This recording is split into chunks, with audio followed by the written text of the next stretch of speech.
മുൻകൂർ ജാമ്യാപേക്ഷയിൽ വിധി പറയാനിരിക്കെ ശക്തിവേലിനെ അറസ്റ്റ് ചെയ്ത പോലീസ് നടപടി ശരിയല്ലെന്ന് ഹൈക്കോടതി അഭിപ്രായപ്പെട്ടു.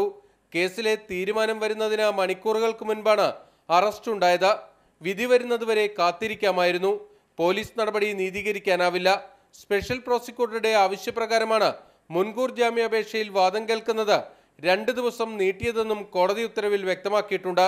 അറസ്റ്റ് നടപടിയിലെ അതൃപ്തി ചൂണ്ടിക്കാട്ടിയാണ് ശക്തിവേലിന് ഹൈക്കോടതി ഇടക്കാല ജാമ്യം അനുവദിച്ചത്. കേസിൽ ആത്മഹത്യാ പ്രേരണ കുറ്റം നിലനിൽക്കില്ലെന്ന് നേരത്തെ തന്നെ കോടതി നിരീക്ഷിച്ചിട്ടുള്ളതാണെന്നും ഹൈക്കോടതി ഉത്തരവിൽ എടുത്തു പറഞ്ഞിട്ടുണ്ട്.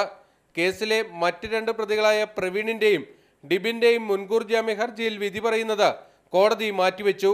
അതുവരെ ഇവരെ അറസ്റ്റ് ചെയ്യരുതെന്നും ഹൈക്കോടതി നിർദ്ദേശിച്ചിട്ടുണ്ട്. ഒളിവിലുള്ള പ്രതികളെ അറസ്റ്റ് ചെയ്യില്ലെന്ന് പ്രോസിക്യൂഷൻ കോടതിക്ക് ഉറപ്പ് നൽകുകയായിരുന്നു. ഇത് രേഖപ്പെടുത്തിയ ശേഷമാണ് ഇവരുടെ അറസ്റ്റ് തടഞ്ഞുകൊണ്ട് കോടതി ഉത്തരവിറക്കിയത്. മാതൃഭൂമി ന്യൂസ്, കൊച്ചി.